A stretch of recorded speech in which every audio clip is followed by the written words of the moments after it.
semua yang kita cintai itu disebutkan oleh Allah dalam Al-Quran, al-akhilla yawma idzin ba'duhum li ba'dhin adu illal muttaqin. Orang-orang yang di dunia ini mereka saling mencintai, Bu. Siapapun, wis, Anda mau ngomong siapapun, pokok mereka saling mencintai. Boleh jadi suami dengan istri, boleh jadi orang tua dengan anak, boleh jadi sahabat, bestie, apalagi cucu sama kakek neneknya. Pokok semua yang di dunia ini saling mencintai. Allah firmankan apa? Yauma idzin ba'duhum li ba'dhin adu. Nanti di hari kiamat mereka musuhan. Mereka jadi apa? Musuh. Tapi ternyata Allah kasih peluang, ada loh mereka yang di dunia saling mencintai, tapi nanti di akhirat mereka tidak musuhan. Artinya cintanya di dunia dan cinta itu akan tembus sampai nanti di akhirat. Siapa mereka? Illal muttaqin. Kecuali orang yang mereka itu memiliki rasa cinta, dan rasa cinta itu landasannya adalah takwa kepada Allah. Landasannya apa? Takwa. Berarti sekarang mulai dilihat. Mulai dilihat. Perhatikan. Tidur. Astagfirullah. Mbak. Astagfirullahaladzim. Lihat. Tidak usah dijawab. Jeroni hati. Anda sedang cinta kepada siapa? Dilihat apakah kecintaan itu mendekatkan Anda kepada takwa atau tidak. Misalkan sama anak. Cinta saya sama anak itu menjadikan saya semakin takwa kepada Allah apa tidak? Cinta saya kepada suami. Kecintaan saya sama suami saya tadi bikin saya semakin takwa kepada Allah apa tidak?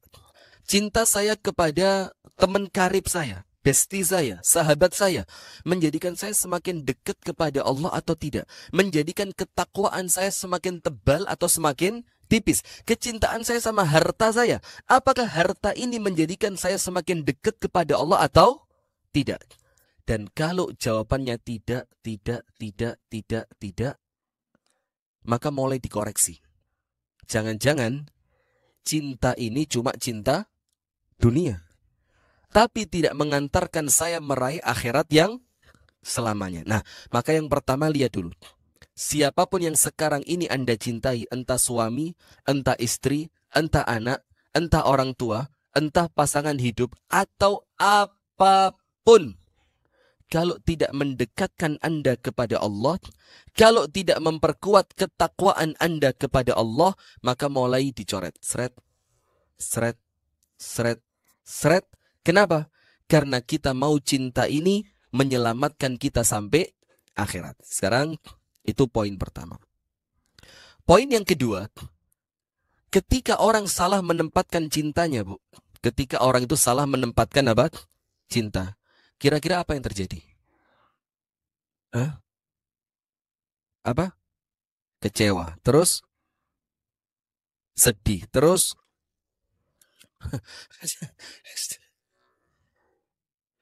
Kok gak enak semua bahasanya? Kecewa, sedih, merana. Sebelah sini semua loh yang ngomong.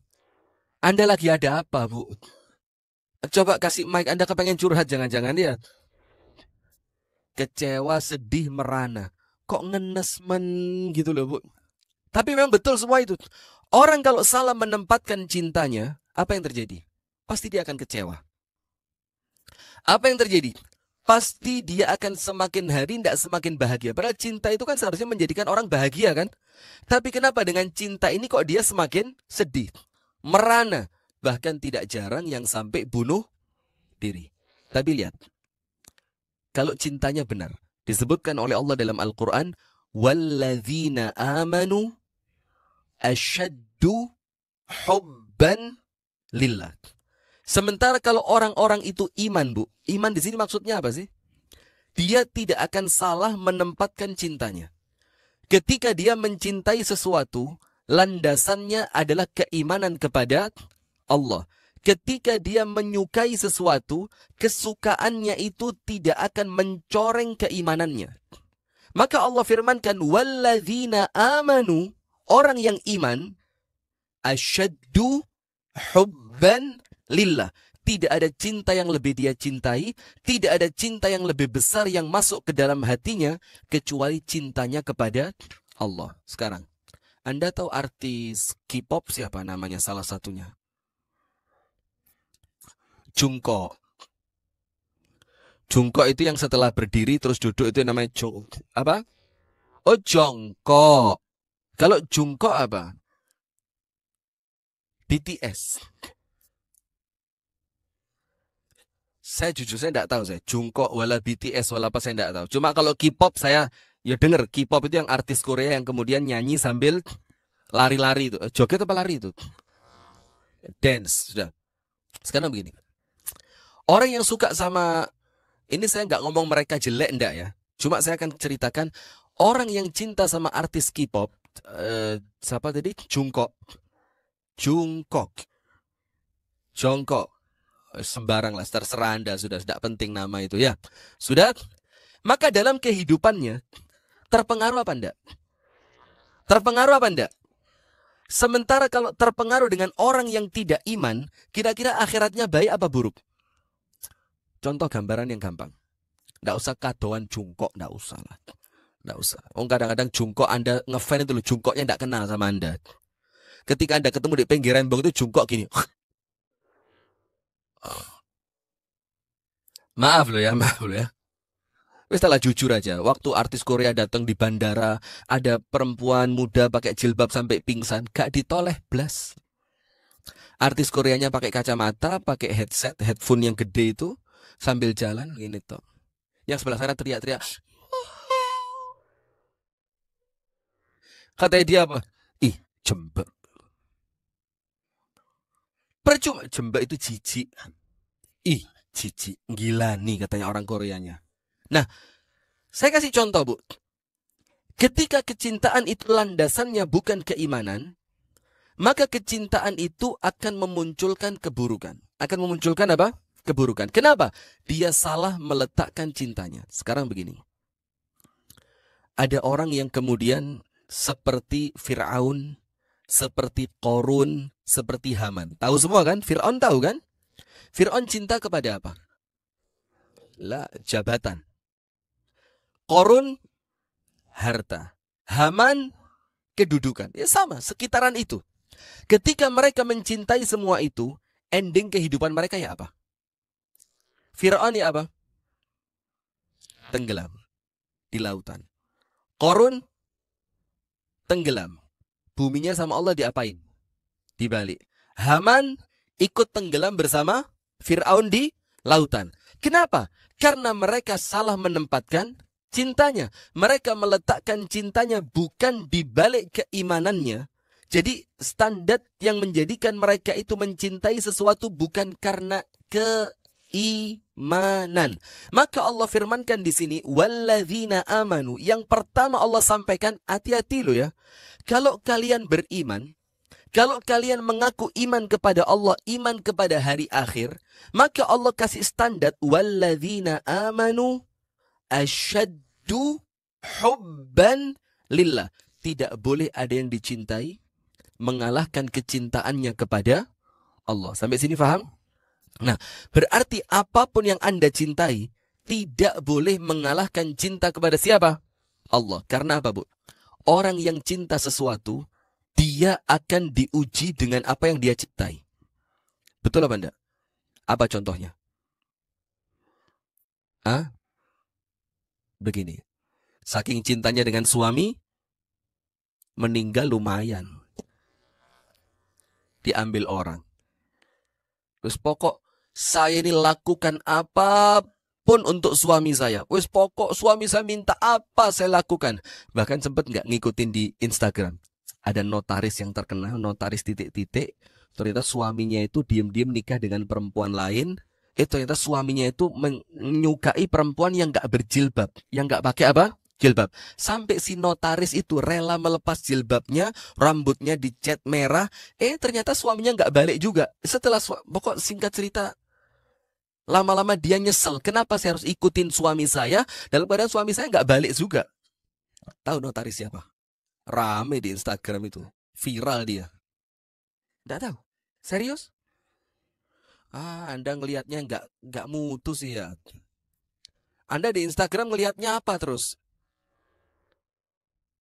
Sayap dakwah. Calon penghuni surga. Tapi belum tentu ya. Ya mudah-mudahan lah ya. Amin ya rabbal alamin. Sudah. Maka lihat Bu, ada seorang perempuan, tapi saya tidak mau contoh itu lah, contoh itu. Saya mau kasih contoh yang lain. Bahwasanya orang itu akan Allah uji dengan apa yang dia cintai. Begini, Anda tahu Nabi Ibrahim, kepingin punya anak kan? Lama sama Allah tidak kunjung dikaruniai anak. Padahal salah satu yang paling dia inginkan di dunia setelah dia menikah adalah punya keturunan. Setelah punya anak, ujian pertama apa? Tidak nyembelih dulu. Barakallahu fiik. Allah uji dia. Kenapa? Allah itu pencemburu. Allah itu apa? Pencemburu. Disebutkan ketika Rasulullah melihat seorang laki-laki lari ke hadapan Rasulullah. Terus laki-laki itu tanya, ya Rasulullah, apakah kalau saya ngelihat istri saya, na'udzubillah, a'anallahu wa iyyakum, semoga Allah menyelamatkan kita ya, amin. Apakah kalau saya ngelihat istri saya zina, Bu, turun, Bu. Terus saya suruh manggil 4 orang jadi saksi. Kan dalam Islam begitu ya, orang itu baru bisa dikenai hukum perzinaan kalau ada 4 orang saksi, yang saksinya itu bukan mendengar, tapi apa?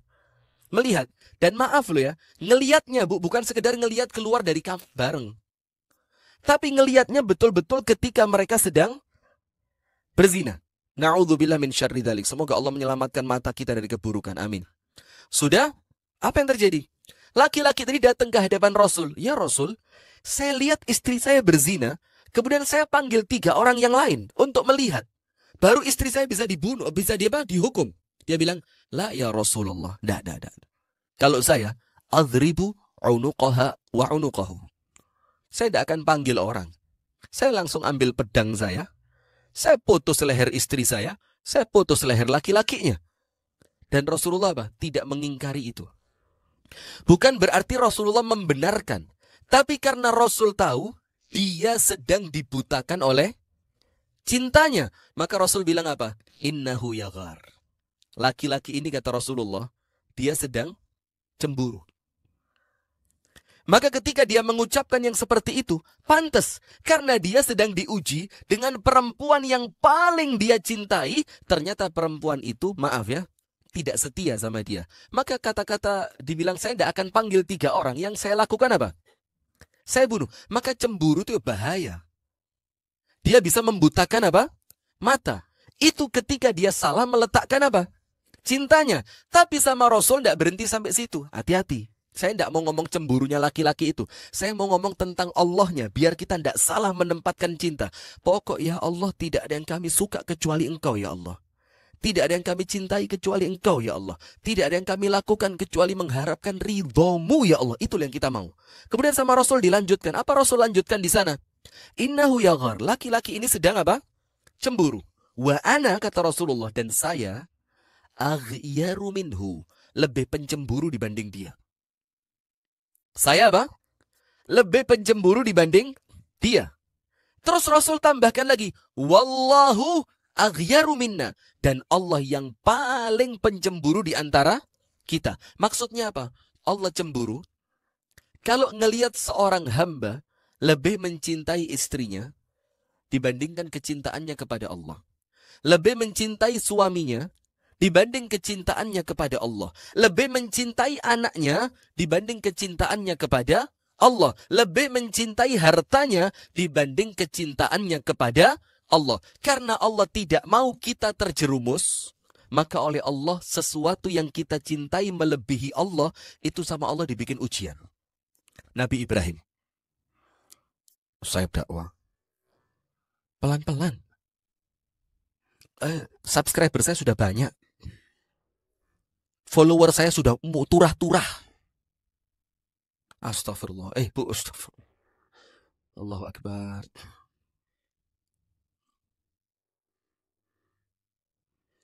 Sudah, konsentrasi. Begini. Nabi Ibrahim lama menikah.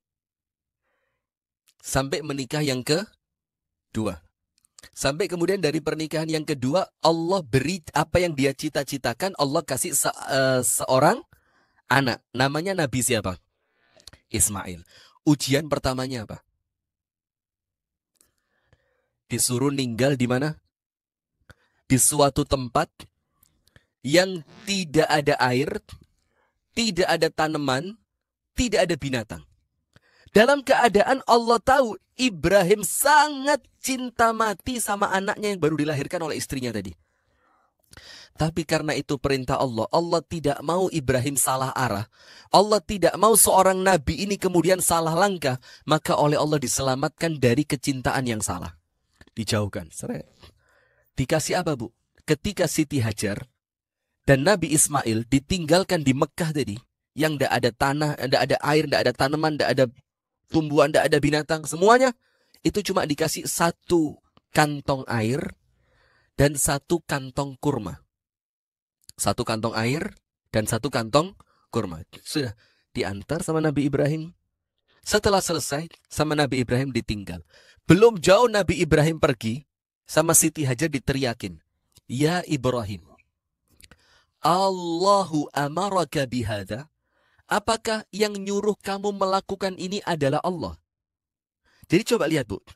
Suaminya, istrinya, semuanya ngerti bahwasannya Allah wajib dijadikan yang nomor satu. Jangan sampai salah menempatkan cinta. Maka Siti Hajar tanya, "Ibrahim, apakah Allah yang nyuruh kamu melakukan ini? Allah yang nyuruh kamu ninggal saya di tempat ini?" Apa yang terjadi? Ibrahim mengatakan, "Na'am." Dan dalam riwayatnya, Bu, Nabi Ibrahim tidak noleh. Kenapa tidak noleh? Ini loh. Khawatir kalau sampai noleh, nanti tidak jadi. Nanti gagal. Sampai dia sambil jalan, dia mengatakan apa? "Iya, Allah yang nyuruh saya melakukan ini, meninggalkan kamu di tempat itu, karena Allah tahu saya khawatir salah menempatkan cinta." Apa jawabannya Siti Hajar? Ayo, ada yang bisa jawab?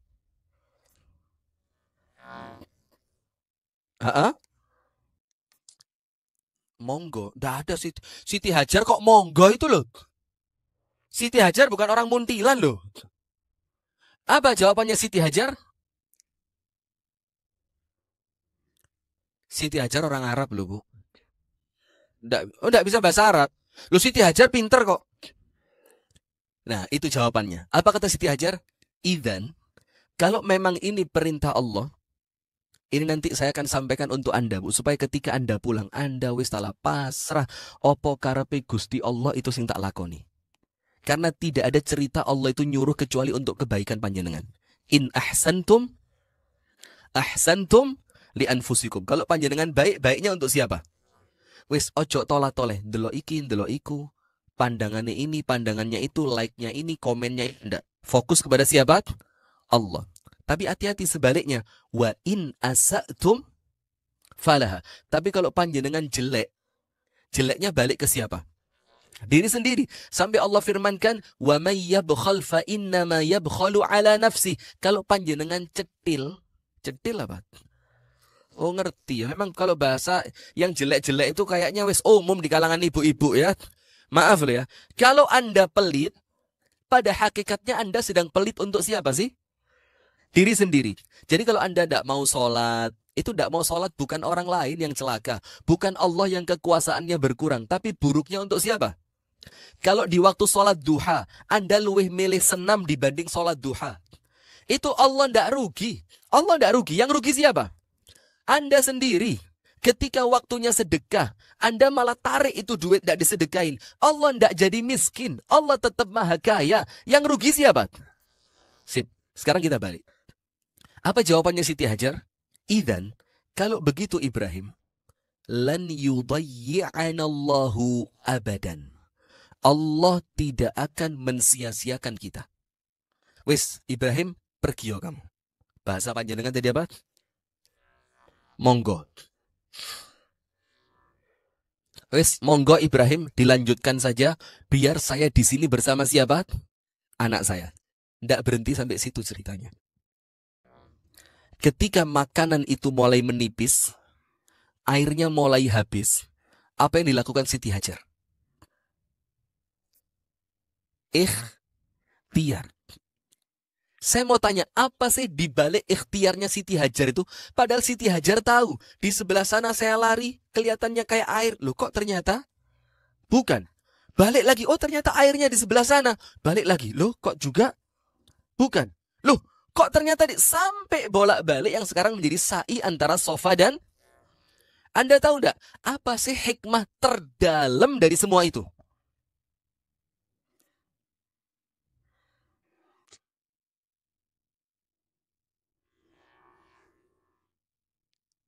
Tawakal, ikhtiar, yakin, sabar. Hampir. Ayo. Lah, kurang dikit. Aduh, mosok pemirsa saya dakwah TV tidak bisa jawab. Aduh. Ayo Bu, tak belani loh Bu. Ayo Bu. Kurang dikit. Silakan.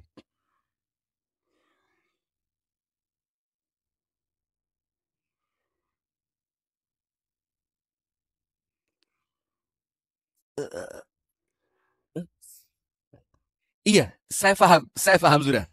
Mirip dengan ini. Bagus, ya mirip dengan, tapi itu saya hargai, ikhtiarnya keren. Jadi dia itu sampai titik terakhir tidak mau menyerah karena dia tahu pertolongannya Allah itu datang pada ketika Anda mulai wes lah gitu loh. Maka ayatnya mengatakan apa? Walamma stai'asar rusulu wa dhannu annahum qad kudzibu ja'ahum nasruna. Ketika ini bukan manusia biasa, rasul. Walamma stai'asar rusulu, ketika para rasul sudah mulai apa? Putus asa. Tapi belum. Nabi itu tidak ada putus asa, tapi kesannya kok kayak wes udah ya Allah, sudah biarilah suamiku sudah mau nikah 10 mau. Wes ya Allah, sudah biarin. Oh iya, mulai astagfirullah. Sudah. Ketika para rasul itu mulai mengira, oh iya Bu, terima kasih Bu ya. Tolong diingetin Bu ya, ya Allah. Ketika sudah mulai, wes dakwahku ditolak ini. Aduh, tidak mungkin sukses ini. Tidak mungkin ada yang bantu ini. Tidak mungkin bisa lah. Tidak mungkin goal. Tidak mungkin kebuka. Tidak mungkin sukses. Ketika mulai semua itu mulai muncul di sini. Walamma stai'asar rusulu wa dhannu annahum qad kudzibu, dan mereka mulai yakin Bu. Wes iki gak mungkin Bu. Apa yang terjadi? Ja'ahum nasruna. Pertolongannya Allah baru datang. Nah itu betul. Tapi yang saya maksud bukan itu Bu. Apa hikmah dibalik lari-larinya Siti Hajar tadi? Siti Hajar tidak mau apa yang telah dia yakini tentang Allah itu ternyata salah. Di awal dia ngomong apa? Kalau memang ini perintah Allah, maka Allah tidak akan menyia-nyiakan kita. Allah pasti berikan pertolongannya. Siti Hajar ngerti pertolongannya Allah tidak datang ujuk-ujuk moro-moro nangis rutu emas toko langit geruduk. Bisa begitu? Tidak mungkin. Walaupun kalau Allah mau, bisa apa enggak? Bisa. Tapi Siti Hajar ngerti Bu, saya yakin Allah tidak akan mensia-siakan saya. Saya yakin Allah yang maha baik. Saya yakin Allah yang maha pengampun. Saya yakin Allah yang maha penyayang. Tapi kasih sayangnya Allah, pertolongannya Allah tidak datang sia-sia, tidak datang tanpa ikhtiar. Maka Siti Hajar tidak mau kecewa. Siti Hajar ngerti, saya tidak akan kecewa ketika saya berikhtiar. Contoh yang lain. Tahu Siti Maryam? Ketika kandungannya sudah mulai besar. Saking beratnya ujiannya, sampai Siti Maryam mengatakan apa? Ya laitani mittu qabla hadha wa kuntu nasyan mansia. Ya Allah, kalau saya mati aja sebelum ini ya Allah, itu lebih baik buat saya. Wa kuntu nasyan mansia, dan saya bukan orang yang sempat dikenal sama manusia. Wes lupain ada nama yang ada seorang perempuan yang bernama. Wes ini saking berat ujiannya, sampai dia menganggap mati untuk saya ya Allah lebih baik.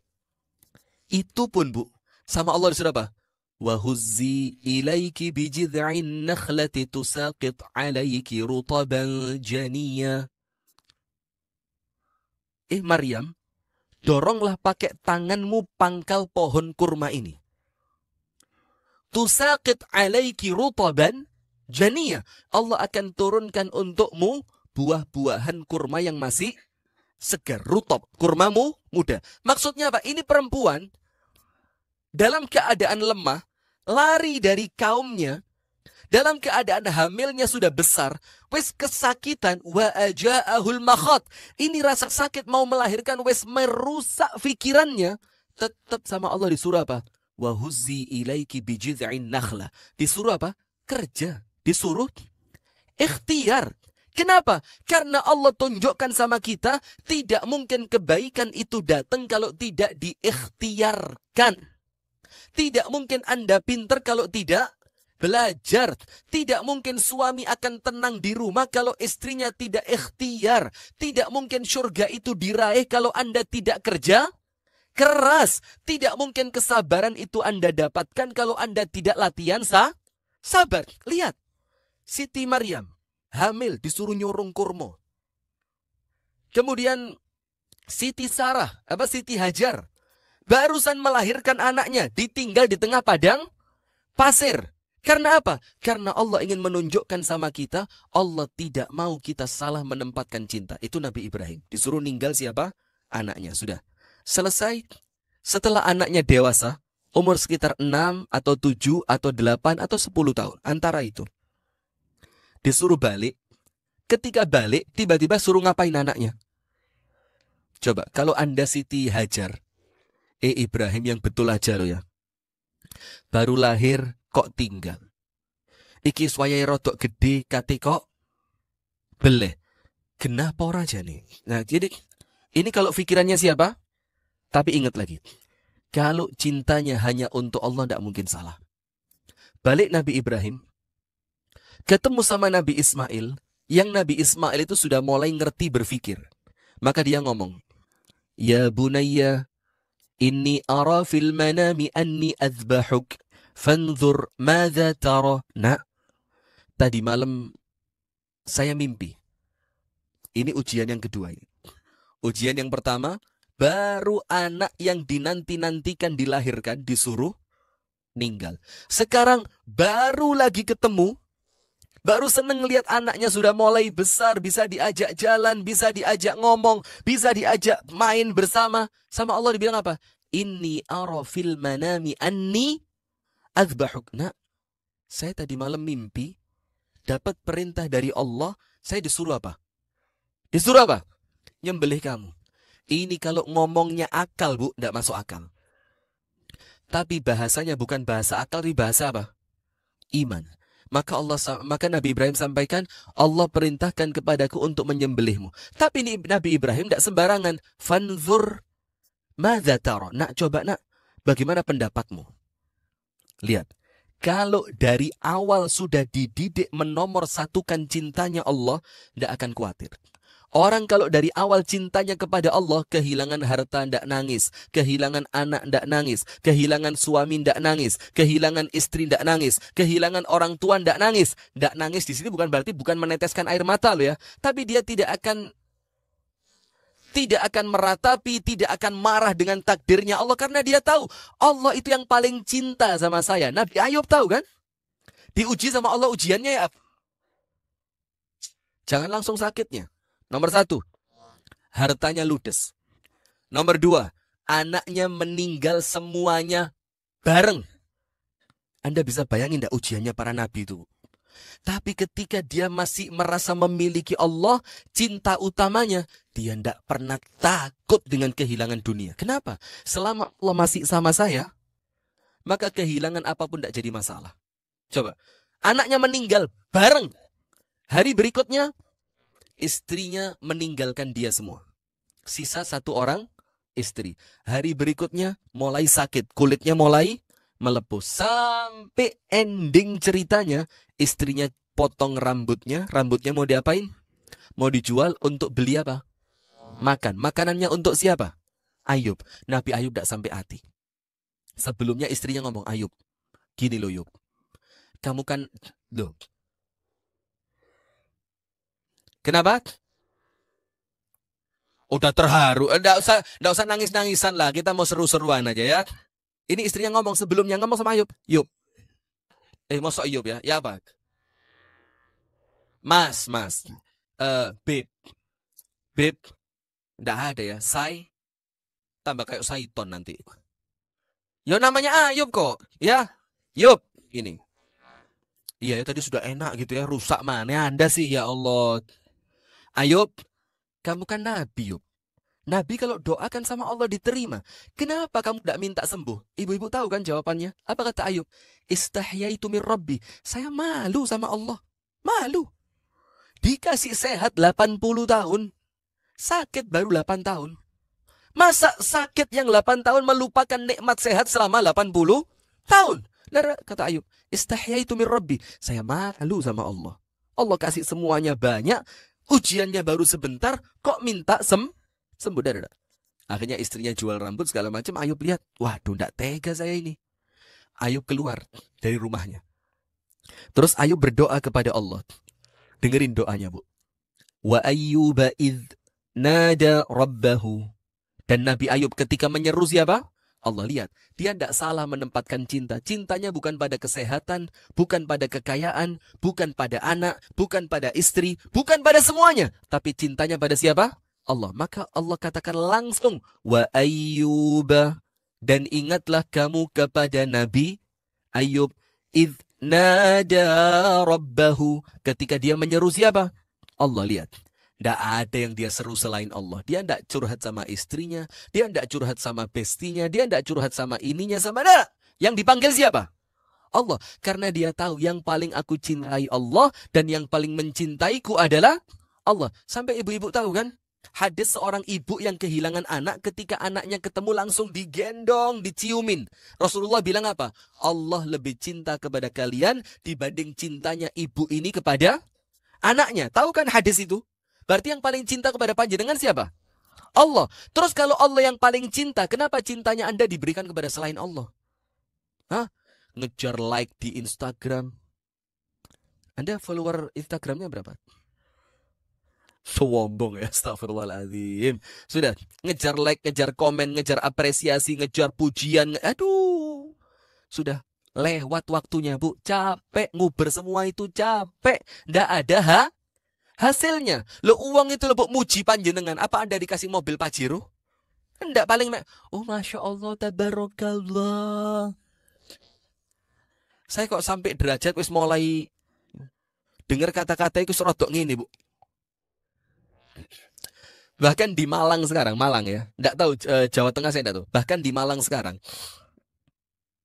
itu sudah panggilan-panggilan itu sudah ke arah-arah ke Arab-Araban. Dulu kalau manggil anaknya ibu ini membahasakan temennya itu onti. Onti, oh ini onti Ana. Onti, zaman dulu karena pakai bahasa Inggris. Sekarang mulai amah. Ngerti amah?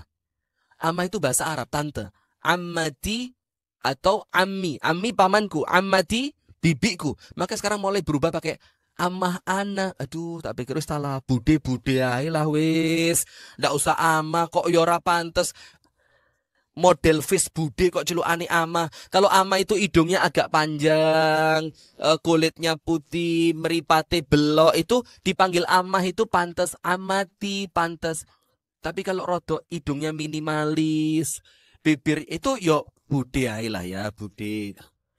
Atau ya mbok di, boleh ndak apa-apa. Itu loh ndak mengurangi makna, ndak mengurangi, itu sama. Itu kata-kata panggilan hormat. Sudah. Sampai mana tadi terakhir? Nabi Ayub.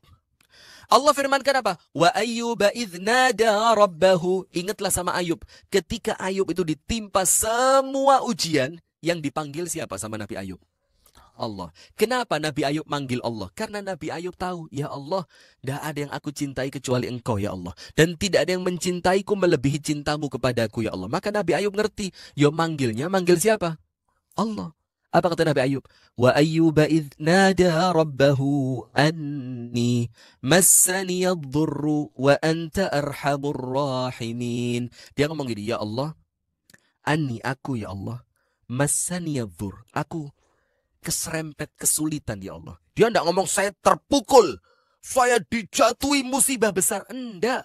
Karena Nabi Ayub kenal sama Allah. Allah maha besar. Maka ujian itu untuk Allah apa? Kecil. Maka kalau curhat sama Allah, terus mengatakan, ya Allah kok gede men. Malu sama Allah. Karena tidak ada yang lebih besar dibandingkan Kekuasaan Allah. Maka Nabi Ayub ketika curhat, wa ayyuba idh nada rabbahu anni massaniyadh-dhur. Ya Allah, saya keserempet kesulitan. Jadi kata-kata massa itu bukan sesuatu yang tabrakan. Kalau mobil gitu mek apa? Mek serempetan, kena baret kecil, itu namanya mas. Anni massaniyadh-dhur. Ya Allah, aku kena kesulitan kecil ya Allah. Lihat endingnya apa? Wa anta arhamur rahimin. Dalam keadaan aku tetap yakin ya Allah bahwa engkau zat yang paling penyayang di antara mereka yang menyayangi. Tidak ada yang lebih sayang kecuali engkau ya Allah. Apa yang terjadi setelah itu, Bu? Fastajabna lahu wa kashafna ma bihi min dur. Kami langsung terima doanya Ayub. Kami langsung hilangkan semua kesulitannya. Seketika itu apa, Bu? Istrinya balik dari pasar. Ketemu Nabi Ayub depan pintu rumah. Tidak kenal kalau itu Nabi Ayub. Masuk istrinya. Ayub dicari. Ayub. Ayub tidak ada. Buka kamar mandi. Ayub tidak ada. Dari dapur. Ayub tidak ada. Ke belakang rumah. Ayub tidak ada. Balik lagi ke depan. Tanya sama laki-laki itu. Mas, kelihatan Ayub keluar tidak? Dulu Mas, zaman Ayub masih belum sakit. Sampean ini orang paling percis sama Ayub Mas. Terus suaminya bilang, wah anak Ayub loh, aku iki Ayub loh, kok wis waras? Kenapa? Karena dia tidak meletakkan kecintaannya kecuali hanya kepada Allah. Maka diuji sama Allah, Bu. Karena Allah tidak mau, Allah cemburu kalau Anda mencintai sesuatu melebihi kecintaan Anda kepada Allah. Tidak mau. Cinta sama suami keterlaluan. Allah nanti cemburu loh ya, hati-hati. Sampai ketika suaminya bermaksiat, dibiarin. Gak diingetin karena takut kehilangan suami. Jangan, ingetin. Karena ketika Anda mengingatkan suami, Anda sedang menempatkan cinta pada tempat yang benar. Anda lebih mencintai kebenaran. Anda lebih mencintai Allah dibanding kecintaan Anda kepada suami. Cinta sama anak, anaknya malam minggu keluar pacaran. Angkat tangan yang punya anak kalau malam minggu keluar pacaran. Tak doain sama Allah diampuni. Kalau sing aku. Anak panjenengan kalau malam minggu kemana? Kemana? Di pondok alhamdulillah. Kemana? Di rumah. Ya Allah Bu, kok seakan men Bu. Lo zaman saiki malam minggu di rumah itu lo ngapain? Ya mbok dimodalin Bu, kasih 2 juta, 3 juta suruh keluar gitu loh Bu. Biar anaknya seneng. Nah maka ketika malam minggu anaknya keluar. Kemudian sama ibunya, saking sayangnya sama anak, tidak dilarang. Karena dia salah menempatkan cintanya. Dia anggap cintanya kepada anak dengan menuruti apapun yang diinginkan oleh anaknya. Kepingin motor, ya wes pakaian motornya ibu, tidak apa-apa. Loh Bu, tapi kalau pakai motor tok tidak duduk di kafe kan nggak seru Bu. Oh ya wes nak, ini tak sangoni. Dikasih 200.000. Jalan nak 200.000. Jangan malam-malam ya. Kalau katanya Ustaz Omar Mita, seakan-akan setan itu sebelum jam 9 malam pensiun. Jadi ibunya ngomong, nak, nanti setelah jam 9 pulang ya. Seakan-akan kalau belum jam 9 setannya tidak kerja gitu loh. Jadi kerjanya setan itu di atas jam. Nah, karena salah menempatkan cinta, dia takut kalau ngingetin anaknya nanti anaknya sedih. Dia takut kalau menging apa ya? Bahasa Inggrisnya apa? Mencegah. Bahasa Inggrisnya melarang itu apa? Verboten ya. Verboten ngawur ya. Kalau dia melarang anaknya, dia takut nanti anaknya sedih. Dia salah menempatkan cinta sama anaknya. Dia bebaskan anaknya, dia senengin anaknya di dunia. Ternyata di akhirat mendatangkan murka dari. Ingat, ketika Anda salah menempatkan cinta pada anak, anak panjenengan akan menjadi ujian. Nanti, na'udzubillah, mudah-mudahan sama Allah diselamatkan. Ternyata anaknya hamil di luar nikah. Coba. Kenapa? Awalnya salah menempatkan cinta. Maka sama Allah, anak yang Anda cintai jadi tempat Allah menguji Anda. Nabi Ibrahim lihat. Tapi Nabi Ibrahim sukses. Nabi Ayub lihat. Nabi Ayub sukses. Allah tidak mau Nabi Ibrahim melupakan Allah dengan kecintaan kepada anak. Allah tidak mau Nabi Ayub lupa kepada Allah dengan cinta kepada harta dan anak-anak serta istrinya. Maka sama Allah semuanya dirubah agar kembali cintanya kepada Allah. Anda cek Al-Quran. Allah subhanahu wa ta'ala berfirman, lan tanalul birra hatta hatta tunfiqu mimma tuhibbun. Ini ayat ada ceritanya tentang Abu Talha. Tahu Abu Talha? Nikah dengan siapa? Ummu Sulaim. Ummu Sulaim ini ibunya siapa? Anas bin Malik. Nah, ceritanya begini. Rasulullah mendapatkan ayat Al-Quran dari Allah. Bu. Lu petan barangnya, astagfirullah. Masuk TV Madani lo ini. Jangan malu-maluin Salima lo. Ini bu. Turun ayat. Lan tanalul birra hatta tunfiqu mimma tuhibbun. Kalian tidak akan mendapatkan syurga. Tidak akan bisa masuk syurga. Sampai kalian mampu menyedekahkan sebagian dari yang paling kalian cintai. Sekarang begini, apapun yang paling kita cintai, oleh Allah dites. Kamu cinta itu atau cinta Allah? Kamu cinta hartamu atau cinta kepada Allah? Kamu cinta duniamu atau cinta kepada Allah? Kamu cinta rumah tanggamu atau cinta kepada Allah? Kamu cinta jabatanmu atau cinta kepada? Maka ayat ini disampaikan oleh para ulama ayatul imtihan. Tulis ayat apa? Imtihan. Imtihan itu apa? Ayat ujian. Apa ujiannya? Ketika Anda mencintai sesuatu, Allah katakan apa? Kamu tidak akan bisa masuk surga sampai kamu bisa menyedekahkan sebagian dari yang paling kamu cintai. Abu Talha dengar ayat ini, bu. Oh, kalau saya pengen masuk surga, berarti saya harus menyedekahkan sesuatu yang paling saya cintai. Ibu-ibu yang paling dicintai apa? Loh, masa Allah Anda sedekahkan? Bu, saya mulai emosi loh lama-lama ini, bu. Mana ada apa sesuatu yang bisa dibuat melempar? Enggak, ngasih hadiah. Ini hadiahnya ada berapa? 4 ya. Ini yang dapat hadiah, saya tambahi umroh. Saya tambahi hadiah umroh. Nanti insya Allah umrohnya bareng saya. Ketemuannya di depan Ka'bah nanti ya. Nanti ketemunya depan Ka'bah. Insya Allah. Atau insya Allah jadi nanti bareng tapi ketemuannya di sana ya. Jadi pulang perginya masing-masing aja ketemunya di sana ya. Sudah gini bu. Maka ibu-ibu ini sekarang perhatikan. Ini saya tidak ngomong suami. Ustaz, saya latihan nggak ngomong poligami. Sudah serius saya ini. Apa yang paling Anda cintai? Duit, harta, rumah, aset, anak. Jangan ngomong suami. Maksud Anda mau sedekahin suami? Serius mau? Menyedekahkan suami mau? Ujiannya di situ. Ingat dulu salah satu dai nasional gitu. Ketika dai itu menikah lagi, ada jatuh.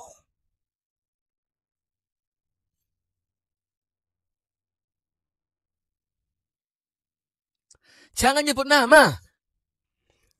Saya sampai hari ini tidak hilang respek dengan beliau dan dengan istrinya. Saya tetap jadikan beliau panutan nomor 1. Istrinya bilang begini, Allah sedang menguji saya. Apakah saya lebih cinta suami atau lebih cinta kepada Allah? Nah, panjenengan coba gitu bu, latihan. Punya enggak temen yang suaminya meninggal atau divorce atau cerai gitu? Punya? Nah, Anda kan punya suami. Cobalah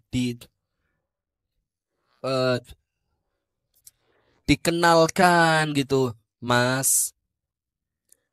Wes, udah. Balik lagi. Eman waktunya. Saya mau ceramah masih panjang ini. Gini. Sudah bu, dengerin. Maka Abu Talha datang sama Nabi Muhammad. Ya Rasulullah, ibu-ibu kan tahu ceritanya, tahu ibu ini. Ya Rasulullah, saya ini baru dengar ayat. Ayatnya baru turun kepada panjenengan. Apa itu ayatnya? Engkau tidak akan mencapai kebaikan yang sempurna, yaitu syurga, sampai engkau mampu menyedekahkan sebagian yang paling engkau cintai. Langsung Abu Talha ngerti bu. Apa yang paling aku cintai adalah kebun kurma Bairuha.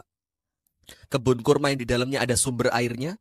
Kebun kurma yang kurmanya paling subur, kebun kurma yang paling indah, kebun kurma yang Rasulullah dan para sahabatnya Abu Bakar, Umar, Uthman itu sering menghabiskan waktu siang di dalam kebun kurma itu. Dan di kebun kurma itu ada rumahnya Abu Talha dengan Ummu Sulaim dengan anak-anaknya. Maka ya Rasulullah, itu hartaku yang paling aku cintai. Supaya saya tidak salah menempatkan cinta, tetap saya cinta utama saya adalah Allah. Supaya Allah tidak cemburu kepada saya, supaya Allah memandang saya betul-betul cinta kepada Allah. Ya Rasul, aku jadikan kebun itu sedekah atas nama Allah. Langsung disedekain. Rasulullah bilang apa? Ini hebat. Sudah, Rasulullah sarankan apa? Abu Talha, bagikan kebun itu kepada siapa? Anak-anaknya pamanmu. Berarti siapa? Misanan, sepupu. Bagikan kepada siapa? Sepupumu. Tidak lama Abu Talha pulang ke kebunnya tadi. Dalam keadaan istrinya masih di kebun itu. Bahkan satu orang anaknya masih ngecapi, masih memamah kurma yang barusan dia ambil dari kebunnya. Apa Abu Talha teriak dari luar? Ukhruji ya Umma Sulaim. Wa akhriji ma'aki abna'aki. Ummu Sulaim. Keluar. Dan bawa keluar bersamamu anak-anakmu. Ummu Sulaim kaget. Kok tumben Abu Talha teriak-teriak? Biasanya dia masuk dengan penuh sopan santun. Tidak ada teriakan. Tidak ada kalimat yang tinggi dari lisannya. Kok kali ini dia teriak? Ummu Sulaim curiga. Pasti ada sesuatu yang besar ini. Keluar Ummu Sulaim. Digendong anaknya. Ummu Sulaim keluar. Kenapa Abu Talha? Ini kebun sudah aku sedekahkan. Ini kebun yang paling aku cintai. Sekarang aku sedekahkan atas nama Allah. Maka keluarkan anak-anakmu. Keluarkan itu kurma yang masih ada di mulut anakmu. Dikeluarkan. Dan istrinya lihat bu.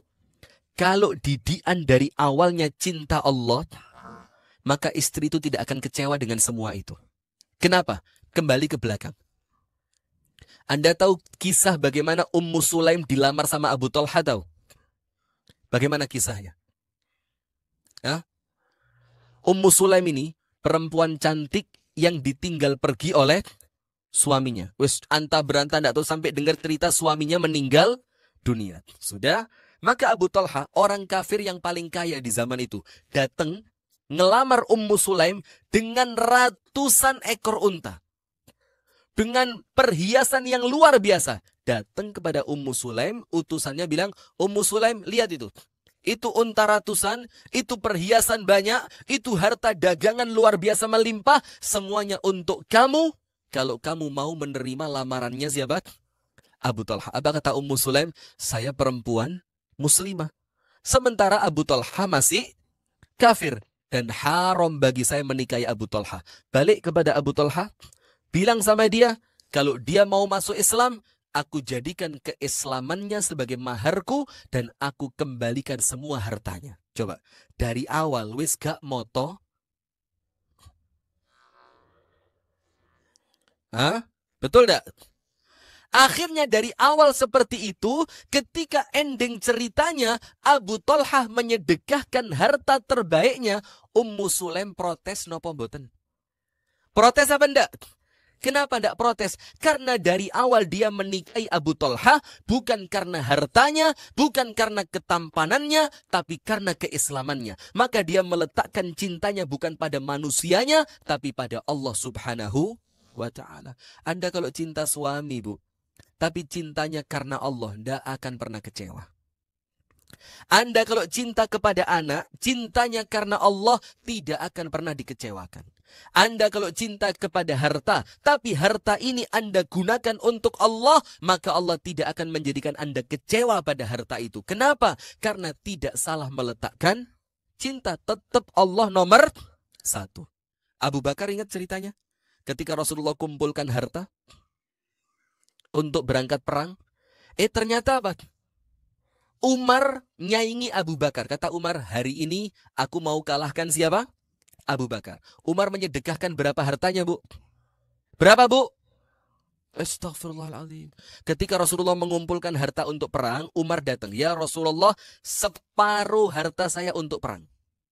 Yang separuh, saya tinggalkan untuk anak dan istri saya. Sudah, kata Umar apa? Hari ini Abu Bakar bakal kalah.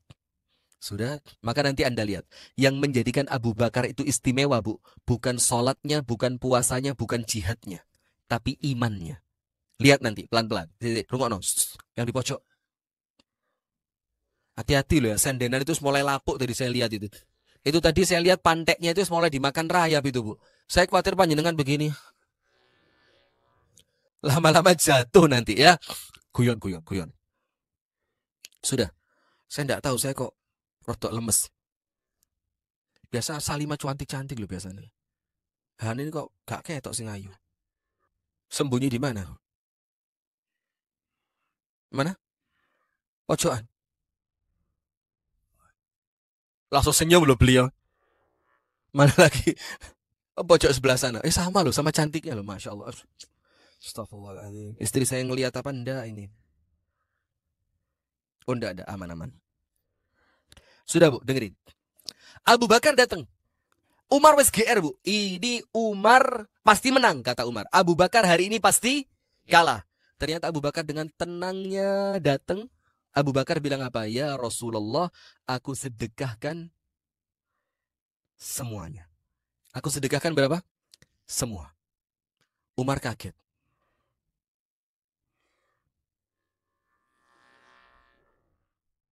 Oh ya, salah saya. Umar kaget. Umar bilang apa? Abu Bakar semua? Semua. Sampai Rasul, jangankan Umar, Rasulullah kaget. Rasulullah tanya, Ya Abu Bakar, ma abqaita li ahlika? Abu Bakar, terus anakmu, terus istrimu, kamu tinggalkan apa untuk mereka? Kamu tinggalkan apa untuk mereka? Apa jawabannya Abu Bakar? Abqaitu lahum Allah wa Rasulah. Aku tinggalkan untuk mereka agar mereka dirawat oleh Allah dan Rasulnya. Coba, saya mau tanya. Apakah setelah hari itu Abu Bakar kelaparan? Apakah setelah hari itu Abu Bakar tidak punya duit? Apakah setelah hari itu anak dan istrinya Abu Bakar keleleran? Apakah setelah hari itu Allah menyia-nyiakan Abu Bakar dan keluarganya? Tidak. Sampai Allah turunkan ayat Al-Quran dalam surat Al-Lail. Wal-laili idha yaghsha, wan-nahari idha tajalla, wa ma khalaqa adh-dhakara wal-untha, inna sa'yahu. Akhir ayatnya apa? Surat Al-Lail. Apa akhir ayatnya? Bentar, saya bukain dikit. Anda malu-maluin, Bu. Osok ndak apal. Bukan Anda, saya.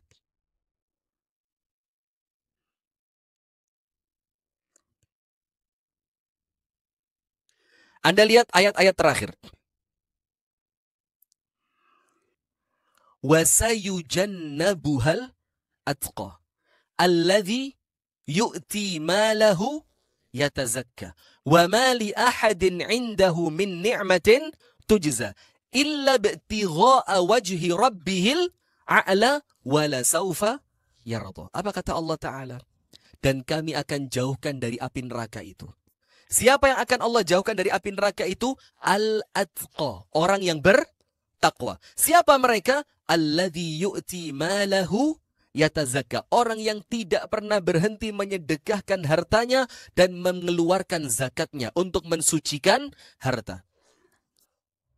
Wa ma li ahadin indahu min ni'matin tujza.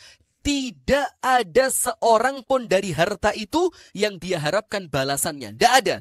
Illa bitigha'a wajhi rabbihil a'la. Kecuali yang dia harapkan apa? Kecintaan dari Allah yang maha tinggi. Wala saufa yarda. Dan pasti dia akan mendapatkan keridhaan dari Allah. Kenapa begitu? Karena dia meletakkan cintanya hanya untuk Allah. Ini Abu Bakar.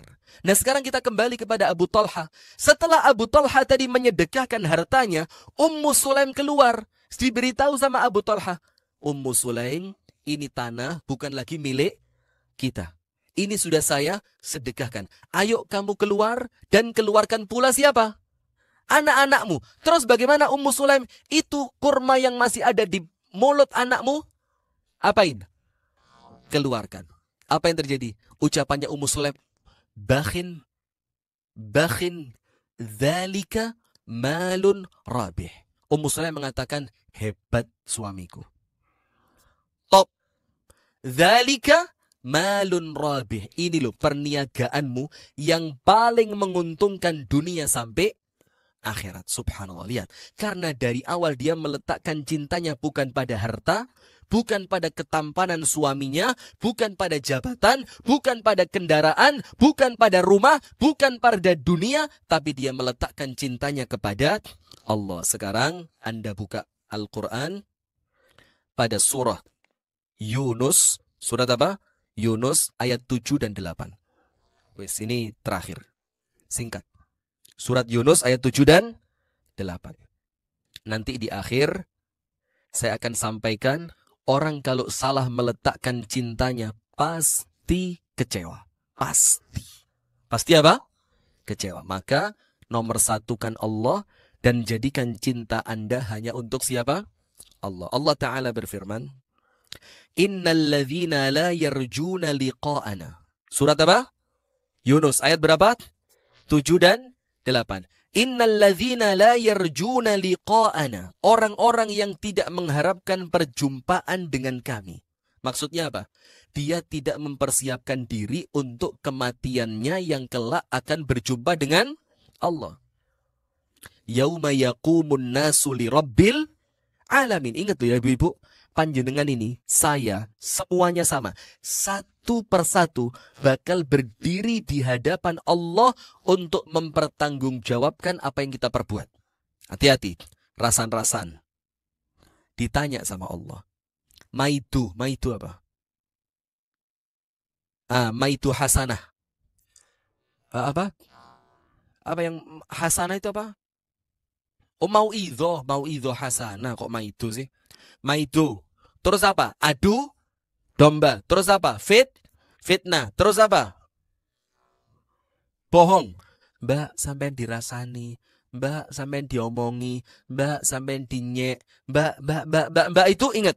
Yauma yaqumun nasu li rabbil alamin. Panjenengan pasti berdiri di hadapan Allah untuk mempertanggungjawabkan apa yang telah panjenengan lakukan. Maka Allah firmankan, Innal ladzina la yarjuna liqa'ana. Orang yang tidak punya persiapan, orang yang tidak punya keyakinan bakal dia akan ketemu dengan Allah, waradu bil hayatid dunya, dan dia meletakkan cintanya pada kehidupan dunia. Harta, kendaraan, jabatan, kekayaan, kedudukan. Waradu bil hayatid dunya. Watma'annu biha. Dan kemudian orang itu merasa nyaman dengan dunianya. Dia bukan nyaman dengan ibadahnya. Padahal orang beriman itu, Bu, alladzina amanu wa tatma'innu qulubuhum bi dzikrillah, ala bi dzikrillahi tatma'innul qulub. Orang-orang iman itu ketenangannya di mana sih, Bu? Di dalam hati ketika mereka sedang mengingat Allah. Nah, sementara orang ini watma'annu biha, dia ketenangan itu pada dunianya. Maka disebutkan dalam Al-Qur'an apa? Senengane ngitung-ngitung duit. Alladzi jama'a malau wa'addada. Senengane ngelumpukno terus senengane ngitung.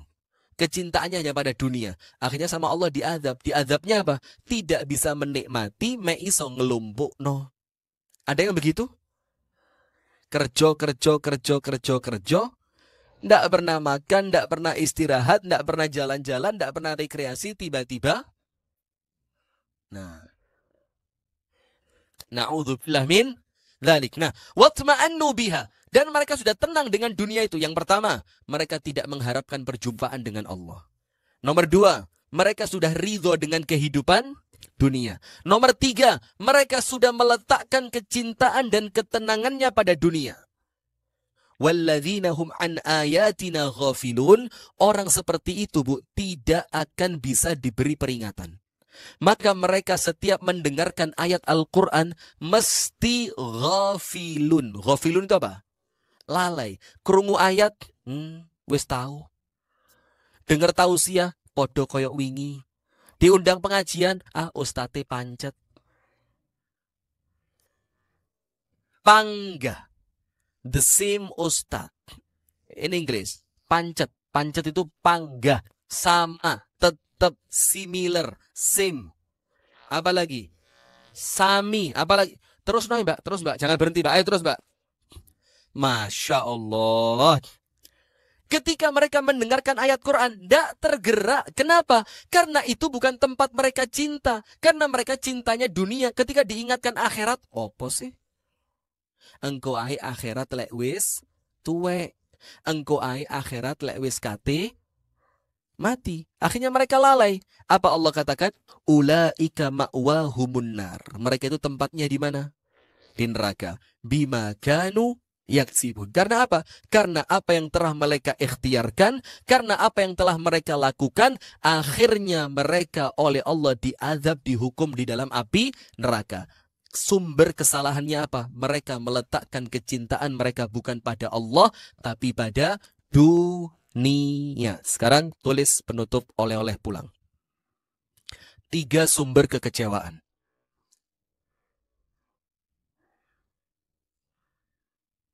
Anda pengen kecewa apa enggak?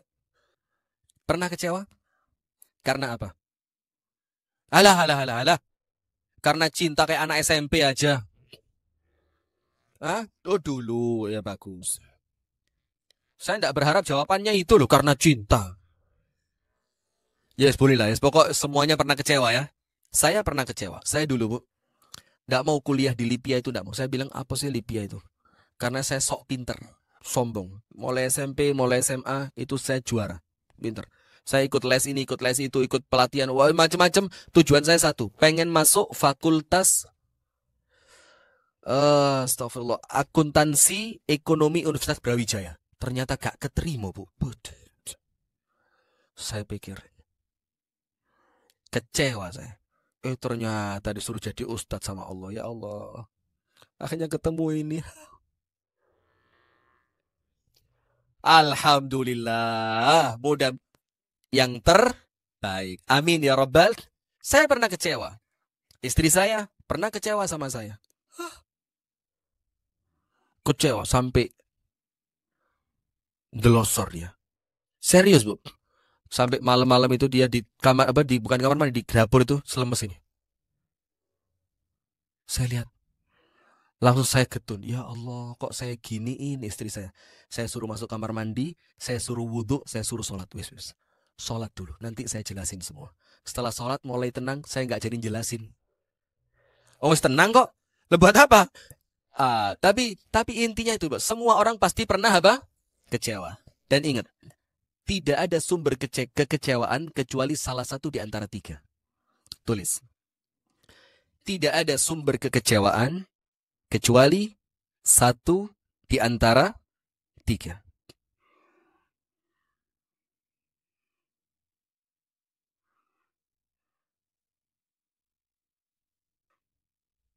Apa? Sabar. Kecewa. Nah, nomor 1. Ketika berharap dari manusia. Nah, maka kan tulis, Bu. Anda kan tadi kan? Nah, karena Anda berharap kepada manusia, kecewa. Nomor 1, tidak ada sumber kekecewaan kecuali ketika Anda berharap dari manusia. Pasti kecewa. Kenapa kalau berharap pada manusia pasti kecewa? Bisa jadi PHP. Bisa jadi berkhianat. Bisa jadi ingkar janji. Dan kalaupun dia memberi, ingat, manusia itu serba terbatas. Sementara siapa yang tidak terbatas? Allah. Allah itu wasi'un, maha luas. Ghaniyun, maha kaya. Wahhab, maha memberi. Razzaq, maha memberi rezeki. Terus kenapa berharapnya bukan kepada Allah? Maka kalau berharapnya kepada manusia pasti kecewa. Berharap sama suami, kecewa enggak? Sudah nunggu suami dandan cantik, suami enggak pulang. Kecewa apa enggak? Kecewa karena berharapnya kepada Nomor 2. Orang itu akan gampang kecewa ketika dia merasa berjasa. Sabar, enggak usah curhat. Ketika merasa apa? Berjasa. Loh, saya kan pendirinya. Kok enggak Loh, yang ngenalin kan saya. Waktu nikah kok saya enggak diberi? Kecewa apa enggak? Kenapa? Merasa berjasa. Maka jangan pernah merasa berjasa. Los. Lakukan. Nggak usah pakai dol. Los. Los. Lepas. Ketika dia merasa apa? Berjasa. Wes sama suami ndak usah merasa berjasa. Ada ini kisah nyata, Bu. Ibu-ibu nangis, Ustadz. Saya yang sekolahin dia, Ustadz.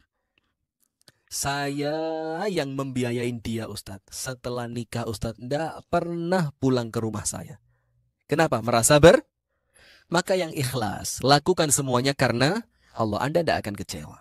Karena Anda berharapnya bukan kepada manusia.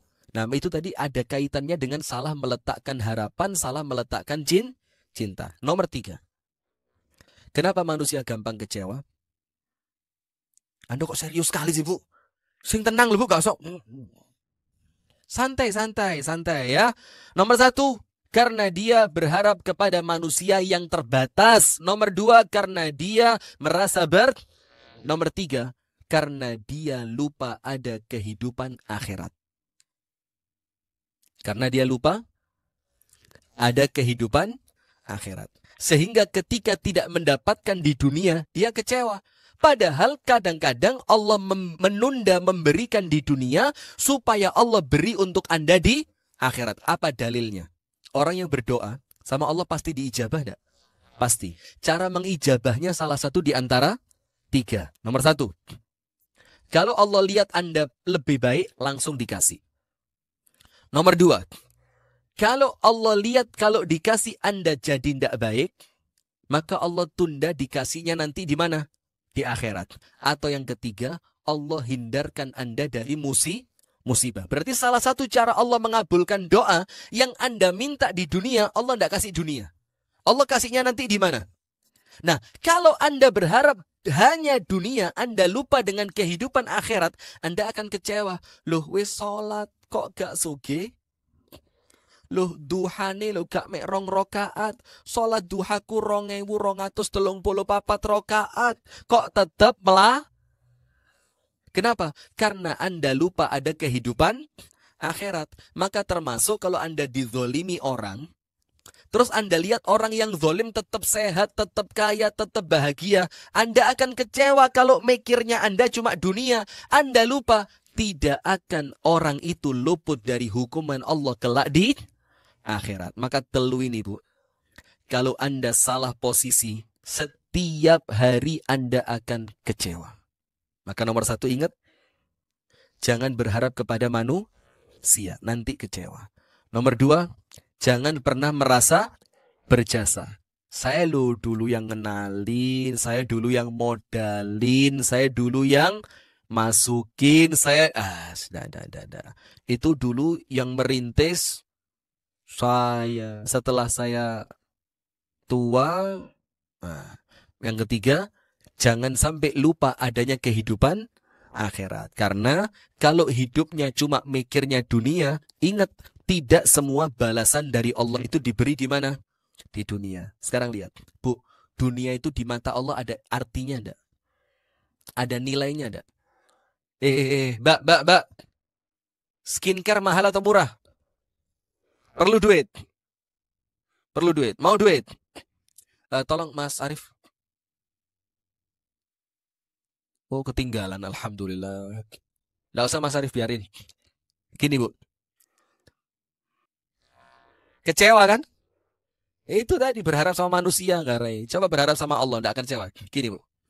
Allah Ta'ala menjelaskan tentang dunia melalui lisannya Nabi Muhammad. Apa itu? Sekiranya dunia bernilai di sisi Allah dan nilainya cuma separuh sayap nyamuk, maka orang kafir nggak dikasih minum. Betul apa enggak? Tapi sekarang orang kafir bisa minum enggak? Orang kafir bisa makan enggak? Bahkan bisa pesta seneng-seneng kaya raya. Berarti dunia ada artinya enggak di mata Allah? Terus, ketika dunia di mata Allah tidak ada artinya, mana mungkin Allah memberikan sesuatu kepada kekasihnya yang oleh Allah dianggap tidak ada artinya? Mungkin apa enggak?